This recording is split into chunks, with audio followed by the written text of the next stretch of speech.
اللہ تبارک و تعالیٰ نے قرآن مجید کے اندر حضرت ابراہیم علیہ السلام کا تذکرہ بڑی محبت کے ساتھ فرمایا۔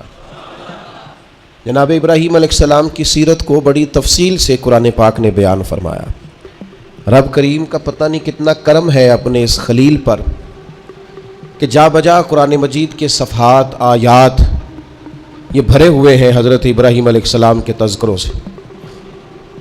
پھر ایک اور انفرادی پہلو قرآن مجید میں ہمیں نظر آتا ہے کہ جناب ابراہیم علیہ السلام نے اپنے رب کریم کی بارگاہ میں جو دعائیں مانگی ہیں نا، ان دعاؤں کو اللہ تعالیٰ نے بڑے اہتمام سے قرآن پاک میں بیان فرمایا ہے۔ کبھی کوئی بندہ پیارا آ جائے نا، سمجھانے کے لیے مثال دیتا ہوں، تو انسان تبصرہ کرتا ہے۔ کبھی کوئی پیارا آدمی آتا ہے نا جس سے انسان بڑی محبت کرتا ہے، تو انسان اس کی باتیں بیان کرتا ہے، کہتا ہے وہ آیا تو اس نے یوں کہا، پھر جواب میں نے یوں کہا، اس نے یہ سوال پوچھا تو پھر میں نے اسے یہ جواب دیا، اس نے اس حوالے سے بات کی تو پھر میں نے اسے اس طرح کر کے جواب دیا۔ کیا انداز ہے قرآن مجید کا، بلا مثال و بلا تشبیہ۔ رب فرماتا ہے میرے خلیل نے مجھ سے فلاں دعا مانگی، میرے حضور فلاں بات کے لیے فلاں معاملے میں عرض کیا۔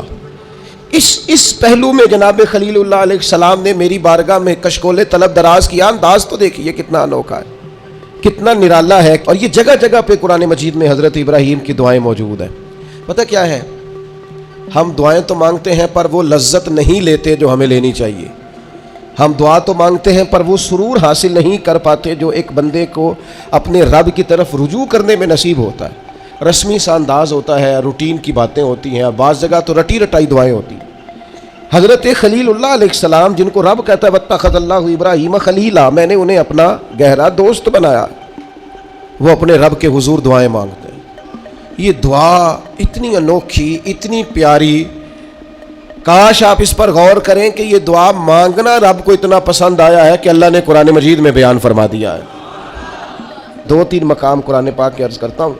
پہلے دیکھیے سورہ بقرہ ہے، حضرت ابراہیم علیہ السلام اور جناب اسماعیل علیہ السلام خانہ کعبہ کی تعمیر کر رہے ہیں۔ حضرت اسماعیل اینٹیں اٹھا کے لاتے ہیں اور جناب ابراہیم علیہ السلام دیواروں پہ لگا کے دیواروں کو بلند کرتے ہیں۔ او دیکھو مسجدیں بنانے والوں، اللہ کے گھر تعمیر کرنے والوں، ذرا اپنی شان تو دیکھو، ذرا دیکھو تو صحیح تم کس کی سنت کا تتبع کر رہے ہو۔ تم دیکھو تم کس صف میں کھڑے ہو جس صف کی امامت جناب ابراہیم علیہ السلام فرما رہے ہیں۔ حضرت ابراہیم کعبے کی دیواریں اونچی کر رہے ہیں، بیت اللہ شریف کی تعمیر ہو رہی ہے۔ مالک کریم کو وہ بات اتنی اللہ کی بارگاہ میں مقبول ہوئی کہ قرآن میں بیان کیا، فرمایا وَإِذْ يَرْفَعُ إِبْرَاهِيمُ الْقَوَاعِدَ مِنَ الْبَيْتِ وَإِسْمَاعِيلُ، فرمایا جب اٹھاتے تھے نا جناب ابراہیم اور جناب اسماعیل اس گھر کی دیواریں، جب وہ اس کی دیواریں اٹھا رہے تھے، بنیادیں بلند کر رہے تھے، تو پتہ ہے ساتھ کیا کہہ رہے تھے؟ ربنا تقبل منا، ساتھ دعا مانگ رہے تھے یا اللہ یہ ہم سے قبول فرما لے۔ اللہ ہم نے کوشش کی تیرا گھر بنانے کی، ہم نے جد و جہد کی اس کی بنیادیں، ربنا تقبل منا، اللہ اسے قبول فرما لے۔ اصل قابلیت نہیں ہوتی، اصل تو قبولیت ہوتی ہے۔ دعا فرماؤ قبولیت نصیب ہو، ہم کوئی عمل کریں تو اس کی بارگاہ میں وہ قبول ہو۔ دعا مانگ ربنا تقبل منا، اے اللہ ہم سے قبول فرما، اس لیے کہ انک انت السمیع العلیم، تو سننے والا بھی ہے اور جاننے والا بھی ہے۔ اور پھر اس کے ساتھ اور دعا مانگتے ہیں، پیغمبر ہیں، خلیل اللہ ہیں، اللہ تبارک و تعالیٰ کے برگزیدہ ہیں، ان کی عبادتیں، ریاضتیں، ان کی جد و جہد، ان کی تبلیغ، ان کی کوششیں اللہ کو پسند ہیں، اور وہ اس مقام پر فائز ہے کہ رب کریم نے انہیں اپنا خلیل بنا لیا ہے۔ پھر بھی کہتے ہیں ربنا وجعلنا مسلمین لک، اے ہمارے رب ہمیں اپنی بارگاہ کا فرما بردار رکھنا، ہمیں گردن جھکانے والا بنانا، ہم تیرے حضور جھکے رہے۔ ومن ذریتنا امۃ مسلمۃ لک، اور ہماری اولاد میں بھی ایک امت کو اپنی فرما بردار رکھنا، آنے والی نسلیں بھی تیری فرما بردار رہیں۔ دعا کیوں نہیں مانگتی امت یہ کہ یا اللہ ہماری اولادیں بھی تیری فرما بردار، ہر وقت ان کے لیے رزق ہی مانگتے ہو، صحت ہی مانگتے ہو، اچھا کاروبار ہی مانگتے ہو۔ یہ دیکھو جناب ابراہیم کیا مانگ رہے ہیں، کہتے ہیں یا اللہ ہماری اولادوں کو اپنا فرما بردار رکھنا، یہ تیرے نافرمان نہ ہو۔ اتنا مقام ہے، مرتبہ ہے، پھر بھی کہتے ہیں وَأَرِنَا مَنَاسِكَنَا، یا اللہ ہمیں اپنی عبادت کے طریقے سکھا، یا اللہ ہمیں سکھا کس طریقے سے تیری عبادت کریں تو راضی ہوتا ہے۔ آج نا سب سے مشکل کام سیکھنا ہے، آپ کسی کو سکھا نہیں سکتے، سارے سیکھے ہوئے ہیں اللہ ماشاءاللہ۔ جس سے پوچھیں گے وہ کہتے ہیں اوہ تعلیم یافتہ ہوں، پڑھا لکھا ہوں، سند یافتہ ہوں، تجربہ کار بھی ہوں، اتنے سال ہو گئے فلاں کام کرتے ہوئے۔ آپ یہ دیکھیں سیکھنا کتنا اہم ہے۔ وَأَرِنَا مَنَاسِكَنَا، تو ہمیں سکھا ہم کس طرح تیری عبادت کریں۔ وَتُبْ عَلَيْنَا، اور اپنی رحمت سے ہمارے اوپر رجوع بھی فرما، کرم فرما مالک، ہم پر رجوع فرما۔ اتنے بڑے ہیں حضرت ابراہیم خلیل، پر دعا مانگ رہے ہیں یا اللہ ہمیں فرما بردار بنا، اپنی عبادت کے طریقے سکھا۔ تو وہ جو لوگ جنہوں نے طے کر لیا ہے کہ بس ہم سب کچھ سیکھ چکے ہیں، ہم تو فارغ التحصیل ہیں، ہم تو بڑے قابل ہو گئے، اوہو ہم سے سیانا بھی کوئی دوسرا ہوگا، وہ ذرا اس سے سیکھے نا۔ یہ حضرت خلیل علیہ السلام کیا ارشاد فرما رہے ہیں۔ پھر آگے فرمایا انک انت التواب الرحیم، بے شک تو بہت توبہ قبول کرنے والا اور بہت رحمت کرنے والا ہے۔ پھر فرمایا ربنا وابعث فیہم رسولا، اے اللہ بھیج دے ہم میں سے اپنا عظمت والا رسول۔ یا اللہ نبی کریم صلی اللہ علیہ وسلم جو تیرے آخری رسول ہیں انہیں بھی انہی میں سے بھیجنا، یعنی میری اولاد میں سے کرنا آخری نبی کو۔ خود رسول کریم نے فرمایا ہے، حضور فرماتے ہیں میں اپنی ماں کا وہ خواب ہوں جو میری پیدائش کے وقت انہوں نے دیکھا تھا، اور شام کے محلات روشن ہو گئے تھے۔ حضور فرمانے لگے میں جناب عیسیٰ کی بشارت ہوں اور میں جناب ابراہیم کی دعا ہوں، میں دعا ہوں، جناب ابراہیم کی دعا بن کے آیا ہوں حضرت خلیل اللہ، میں وہ ہوں جن کے لیے جناب خلیل نے دعا کی۔ ربنا وابعث فیہم رسولا، ہمارے استاد فرمایا کرتے تھے کعبہ بنا کے جناب ابراہیم کا یہ دعا کرنا معنی کیا ہے؟ مالک میں نے بنا دیا ہے، اسے آباد کرنے والا رسول بھی عطا فرما۔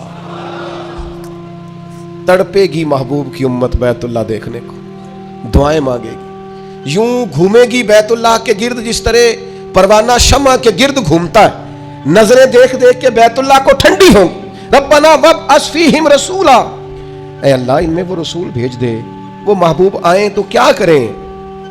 اے اللہ جب وہ آئیں منہم انہی میں سے آئیں، یتلو علیہم آیاتکا، اور وہ آ کر ان پر تیری آیتیں پڑھیں، وَيُعَلِّمُهُمُ الْكِتَابَ وَالْحِکْمَةَ، انہیں کتاب بھی سکھائیں اور پختہ علم بھی سکھائیں، دانائی بھی سکھائیں، وَيُزَكِّيهِمْ، بڑوں نے ترجمہ کیا ہے پر جو ترجمہ فاضل بریلوی نے کیا ہے، وَيُزَكِّيهِمْ، اے اللہ وہ محبوب تیرے آئیں اور انہیں خوب ستھرا کر دے، خوب ستھرا کر دے، ان کے دلوں کو صاف کر دے، باطن کا تزکیہ کر۔ یہ دعائیں کر رہے ہیں جناب ابراہیم۔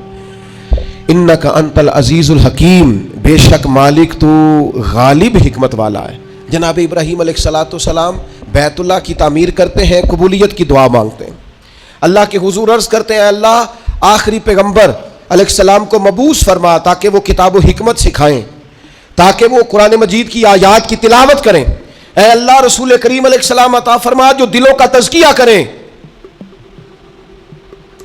اس رسول صلی اللہ تعالی علیہ وسلم کے لیے حضرت ابراہیم نے دعا مانگی تھی، وہ رسول اللہ نے ہمیں عطا فرمائے۔ اب ہمیں حضور کے بتائے ہوئے طریقے کے مطابق کتاب و سنت سیکھنا چاہیے نا۔ حضور نے جو خوبصورت ارشادات کر کے ہمارا تزکیہ کیا ہے ہمیں وہ یاد رکھنے چاہیے نا، دلوں میں بسانے چاہیے نا۔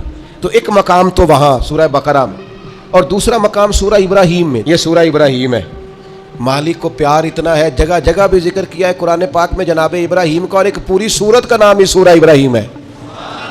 اتنی محبت ہے حضرت خلیل اللہ سے رب کریم کو۔ یہاں بھی دیکھیے حضرت ابراہیم سورہ ابراہیم میں دعا مانگتے ہیں۔ اب ذرا یہ دعا بھی دیکھیں کتنی معنی خیز ہے۔ فرماتے ہیں وَإِذْ قَالَ إِبْرَاهِيمُ رَبِّ اجْعَلْ هَٰذَا الْبَلَدَ آمِنًا، یاد کرو جب جناب ابراہیم علیہ السلام نے کہا اے اللہ اس شہر کو امن والا بنا دے۔ جناب ابراہیم علیہ السلام مکے میں نہیں رہتے تھے، پر دعائیں مکے کے لیے مانگ رہے ہیں، اے اللہ اس شہر کو امن والا۔ پوری دنیا کے مسلمانوں کو دعا کرنی چاہیے کہ اللہ مکے مدینے میں ہمیشہ امن ہی رہے، اللہ اسے امن والا بنا دے۔ ایک بات آپ کو عرض کروں، جس ملک میں امن نہیں ہوتا وہاں کچھ بھی نہیں ہوتا۔ جب تک امن نہ ہو نہ تجارتوں کا مزہ ہے نہ عبادتوں کا مزہ ہے۔ کام کاج بھی تبھی ہوتا ہے جب امن ہو، عبادت ریاضت تبلیغ تعلیم تبھی ہوتی ہے جب امن ہو۔ یہ دیکھیے اللہ کے پیغمبر حضرت خلیل علیہ السلام قیام امن کی ضرورت کے بارے میں کس طرح بیان فرماتے ہیں، کہتے ہیں اے اللہ اس شہر کو امن والا بنا دے۔ جب تک امن نہیں ہوگا، جب تک اطمینان نہیں ہوگا، ٹھہراؤ نہیں ہوگا، سکون نہیں ہوگا، زندگی کیسے آگے بڑھے گی؟ اس لیے پوری دنیا کے مسلمانوں کو مل کے کوشش کرنی چاہیے کہ ہر مسلمان ملک کے اندر امن رہے۔ ہمیں کوشش کرنی چاہیے ہمارے شہروں میں، علاقوں میں امن رہے۔ ڈھیر سارے لوگ ہیں جن کو امن پسند نہیں ہوتا، بدامنی پیدا کرتے ہیں۔ آپ اپنے ارد گرد دیکھ لیں، یہ غیبتیں کرنے والے، چغلیاں کرنے والے، ایک دوسرے کے بارے میں سازشیں کرنے والے، شرارتیں کرنے والے، یہ سارے بدامنی پھیلانا چاہتے ہیں۔ اور جناب ابراہیم کیا کہتے ہیں؟ وَإِذْ قَالَ إِبْرَاهِيمُ رَبِّ اجْعَلْ هَٰذَا الْبَلَدَ آمِنًا۔ حضرت ابراہیم علیہ السلام نے عرض کیا اللہ اس شہر کو امن والا بنا دے، وَاجْنُبْنِي وَبَنِيَّ أَن نَّعْبُدَ الْأَصْنَامَ، اللہ مجھے اور میرے بیٹوں کو بتوں کے پوجنے سے بچا لے۔ دنیا میں وہ بندہ بچ گیا جس کا عقیدہ محفوظ ہو گیا۔ سب سے زیادہ قیمتی خزانہ اس بندے کے پاس ہے جس کی اولاد کے عقیدے ٹھیک ہے، جو اسلام پر پختہ ہے۔ آج ملحد آگے ہیں، ملحد بے دین، جو ذہنوں میں سوال چھوڑتے ہیں معاذ اللہ، ہماری نئی نسل کو گمراہ کرنا چاہتے ہیں، دین سے دور کرنا چاہتے ہیں۔ اپنے بچوں کے قریب بیٹھا کرو، ان کی باتیں سنا کرو، ان کی سوچیں دیکھا کرو۔ تھوڑے دن پہلے ایک بچہ مجھے پوسٹ دکھانے لگا، کہنے لگا یہ دیکھیں ایک بندے نے پوسٹ کی ہے، کروڑوں اربوں روپیہ تم جانوروں کو قربان کرنے پہ لگا دیتے ہو، یہ غریبوں کو دے دو، لوگوں کے گھر بن جائیں، بچیوں کی شادیاں ہو جائیں۔ پتہ نہیں لوگوں کو ہر دینی کام پہ غریب کیوں یاد آتے ہیں، یاد آ جاتے ہیں۔ میں نے انہیں کہا میں دیہاتی آدمی ہوں، ہمارے ڈیرے کے ساتھ ایک ڈیرا ہوتا تھا، چاچا جی بشیر صاحب نے نا ہر سال وہ بیل پالتے تھے بیچنے کے لیے، غریب آدمی تھے، اور کہا کرتا تھا اس دفعہ میرے جانور بڑے اچھے ہیں، یہ صحیح بک گئے تو 2 بیٹیوں کی شادی کروں گا۔ پال کر بیچنے والے بھی غریب کم ہیں، جو کاروبار کرتے ہیں، بڑے فارم بناتے ہیں، پال کر بیچنے والے بھی غریب، اور جو کسائی ذبح کرتے ہیں وہ کون ہوتے ہیں؟ او میرا سارے انہوں بڑا گوشت باندھے کہندے ڈاکٹر ڈکیا ہے، وہ تو کھائیں گے مرغی یا بکرا، جنہیں ویڑے پل دے جے ماڑے ہی کھانے نے۔ اس لیے یہ جو روغن خیال ہے نا، کہتے ہیں قربانی نہ کرو غریبوں کو دے دو، ان کو فکر نہ کرو، یہ غریبہ ہی کھانی ہے ساری۔ امیرہ نو تے بند دے سارے انو، جس سے پوچھو کہتے ہیں میں نے ڈاکٹر نے بند کیتا ہے، تو بھائی غریبوں کا کھلا ہے اللہ کے فضل سے، وہ انشاءاللہ کھائیں گے، بلکہ ان کے لیے صحیح کر کے کھلتا ہی بڑی عید والے دن ہے، تو آپ ان کا بھی بند کرنا چاہتے ہیں۔ اس لیے حضرت ابراہیم کی یہ دعا کہ یا اللہ بتوں سے ہمیں بچا، ہماری اولادوں کو بچا، وہ تو بچے ہوئے تھے، یہ دعا ہی ہماری تعلیم کے لیے، بچوں کی نگرانی کرو، ان کا خیال رکھو، یہ کسی بے دین بدعقیدہ کے پاس نہ جائیں، ان کی زبانوں پہ جب بھی نام آئے یا خدا کا ذکر کریں یا مدینے والے پہ درود و سلام پڑھیں، یہ کبھی جناب ابو بکر کی بات کریں، یہ کبھی عمر کی بات کریں، یہ کبھی سیدنا عثمان کی کریں، یہ کبھی مولا علی کی کریں، یہ بار بار کہیں کیا بات رضا اس شمنستان نے کرم کی، زہرا ہے کلی جس میں حسن اور حسین پھول، یہ بار بار بات کریں حضور کی اولاد۔ تو عزیز بھائی حضرت ابراہیم نے دعا مانگی، یا اللہ مجھے بھی اور میری اولاد کو بھی بتوں سے بچا، برے لوگوں سے بچا، گندے عقیدے والوں سے بچا۔ پھر فرمایا ربی انہن اضللن کثیرا من الناس، یہ دیکھو بتوں کی بات ہو رہی ہے، لوگ کہتے ہیں فلاں کے پیچھے بڑے لگ گئے، حضرت ابراہیم تو کہہ رہے ہیں اللہ ان بتوں نے بڑے لوگوں کو گمراہ کر دیا ہے۔ گمراہی ویسے ہی جلدی دل کے اندر جگہ پکڑتی ہے، شیطانی باتیں ویسے ہی جلدی سمجھ میں آتی ہیں لوگوں کو، ڈھیر سارے ربی انہن اضللن کثیرا من الناس، اے اللہ ان بتوں نے ایک بہت بڑی جماعت کو گمراہ کر دیا، تو جو بولتے نہیں تھے باطل، جو باطل بولتے نہیں تھے انہوں نے بڑے گمراہ کیے، تو جو بولنے والے ہیں وہ دیکھیں کتنوں کو گمراہ کریں گے۔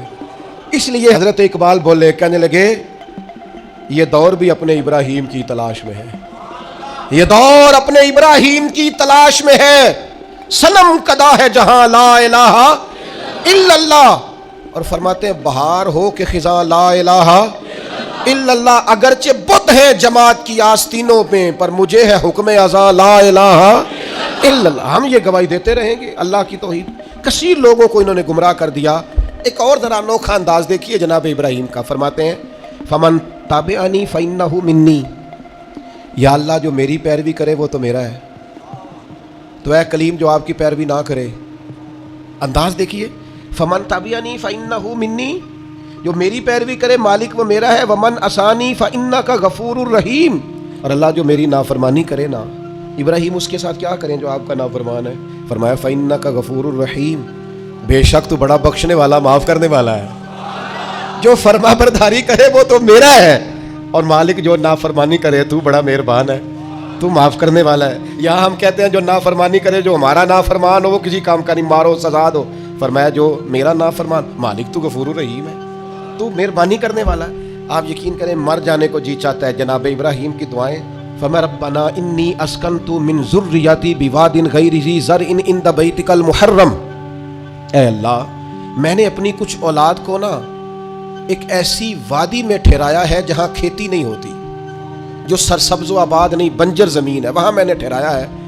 پر عند بیتک المحرم ٹھہرایا ہے تیرے حرمت والے گھر کے پاس.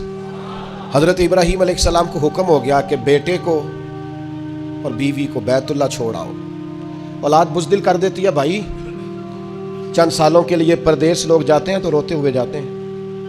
غیر معینہ مدت کے لیے جناب ابراہیم اپنے لخت جگر کو، اور بیٹا بھی عام نہیں، حضرت اسماعیل علیہ السلام اتنے سونے تھے کہ ان جیسا خوبصورت کوئی نہیں. جناب ہاجرہ کو اور بیٹے کو تھوڑی سی کھجوریں دے کے، مشکیزہ پانی کا دے کے، بیت اللہ کے پاس بھی واد غیر ذی زرع، قرآن کہتا ہے ایسی وادی جہاں کھیتی نہیں ہوتی، بنجر جگہ، چھوڑا جناب ابراہیم نے. پلٹنے لگے تو جناب ہاجرہ دامن تھام کے کہنے لگی بیٹے کو چھوڑ کے جا رہے، پتر کو چھوڑ کے جا رہے، مجھے چھوڑ کے جا رہے. حضرت ابراہیم چپ ہیں. میری بہنوں، اپنے شوہروں سے سوال پوچھنے والیوں، نہیں ہوتے کچھ سوالوں کے جواب شوہر کے پاس. اپنے بزرگوں سے سوال پوچھنے والے بیٹوں، نہیں کچھ سوالوں کے جواب ہوتے. روز اپنے بڑوں کو کٹہرے میں کھڑے کرنے والوں، کچھ سوالوں کے جواب نہ پوچھا کرو. کچھ راز ایسے ہوتے ہیں جن کے بارے میں نہ گفتگو کرو. پوچھا خاتون نے کیوں چھوڑ کے جا رہے ہو؟ جناب ابراہیم چپ ہے. پھر پوچھا کیوں چھوڑ کے جا رہے؟ وہ خاموش ہے، کیونکہ بات ہی بڑی انوکھی ہے. بیٹے کو چھوڑ آنا، بیوی کو چھوڑ آنا ایسی جگہ جہاں کھیتی کوئی نہیں، پانی کوئی نہیں. پھر حضرت ہاجرہ خود ہی بولی، فرمانے لگی آپ چھوڑ کے جا رہے ہیں یا رب کا حکم ہے؟ تو حضرت خلیل کہنے لگے ہاجرہ اللہ کا حکم ہے. تو تسلی حضرت ابراہیم نے دینی تھی نا کہ ہاجرہ فکر نہ کرنا، رب کا حکم ہے، تو گھبرانا نہ، یہاں خیر ہوگی. جب حضرت ہاجرہ نے سوال کا جواب لیا اللہ کا حکم ہے کہ اللہ کا حکم ہے، اب حضرت ہاجرہ بولتی ہیں اور جناب خلیل سے عرض کرتی ہیں ہماری فکر نہ کرنا، اس لیے کہ جس رب نے کہا ہے نا یہاں چھوڑ جاؤ، وہ بڑا کریم ہے، وہ ہمیں ضائع کبھی نہیں کرے گا. وہ کر تو صحیح نا تو یہ بھروسہ اپنے رب. سیکھ جناب اسماعیل کی والدہ جناب ہاجرہ سے، سیکھ جناب ہاجرہ سے اللہ پہ بھروسہ کرنا. اللہ کبھی ہمیں ضائع. پانی ختم ہو گیا تھوڑی دیر میں مشکیزے کا، کھجوریں ختم ہو گئیں. بیٹا پیاس سے زمین پر ایڑیاں مارتا. جناب ہاجرہ دوڑ کے ادھر جاتی صفا پہ، پھر دوڑ کے مروہ پہ، پھر صفا پہ، پھر مروہ پہ، 7 چکر لگائے. فرشتے نے آ کے اس جگہ پر مارا جہاں جناب اسماعیل کی ایڑیاں لگتی تھی. زمزم جاری ہو گیا. مالک ہو گیا ایک دفعہ جناب ہاجرہ کا جانا آنا. تو کریم نے فرمایا میرا کلیم چھوڑ آیا. میری پیاری بندی ہاجرہ اس کے کہنے پہ وہاں رک گئی. دکھوں کے دن تھے، تکلیفوں کے دن تھے، میری رضا پر وہ ٹھہر گئے، صبر کیا. اب دیکھو نا قیامت تک میرا انعام دیکھو. ہاجرہ تو پانی کے لیے دوڑی تھی نا سلام اللہ علیہا، تو وہ سامنے پانی کا کولر لگا ہے، ٹھنڈا بھی ہے اور سادہ بھی ہے. لیکن مالک فرماتا ہے حاجیو دوڑو، دوڑو مروہ پہ، دوڑو صفا پہ. ان الصفا والمروہ من شعائر اللہ، یہ صفا اور مروہ اللہ کی نشانیاں ہو گئی. تو رب کی رضا پہ صبر کرنا، اور صبر کر کے تجھے تھوڑی سی مشقت کرنی بھی پڑی نا تو مالک کا انعام دیکھ. قیامت تک جو عمرہ کرنا جائے گا، حج کرنے جائے گا، پانی سامنے پڑا ہے پر دوڑنا پڑے گا. دوڑو میلین اخدارین، دوڑو ان کے بیچ. کیوں؟ پسند آ گئی ہے نا جناب ہاجرہ کی ادا، پسند بھا گئی ہے جناب ہاجرہ کی ادا. کمال کر دیا جناب ہاجرہ نے. یہ عشق و محبت کا سفر ہوتا ہے سارا. حج کا سفر سارا وارفتگی کا سفر ہے، اللہ والوں کی یادوں کا سفر. حضرت ابراہیم جب چھوڑ آئے نا تو اولاد ہوتی ہے نا، چھوڑ آئے بیٹے کو، پر کھیتی کوئی نہیں تھی، بغیر پانی کے بچے کو چھوڑ آئے. حج پہ بھی جاتے ہیں لوگ تو پڑوسیوں کو بھی کہتے ہیں ذرا دھیان رکھیا جائے. 100 قسم کی باتیں لوگ، بچے ہوتے ہیں نا، اولاد ہوتی. چھوڑ تو گئے پر پھر حضرت کلیم ایک کونے میں بیٹھ گئے اور کہنے لگے ربنا انی اسکنت من ذریتی بواد غیر ذی زرع عند بیتک المحرم. اے اللہ، میں نے اپنی اولاد میں سے کچھ کو نا اس وادی میں ٹھہرایا جہاں کھیتی نہیں ہوتی، سبزہ نہیں ہوتا، پھل نہیں.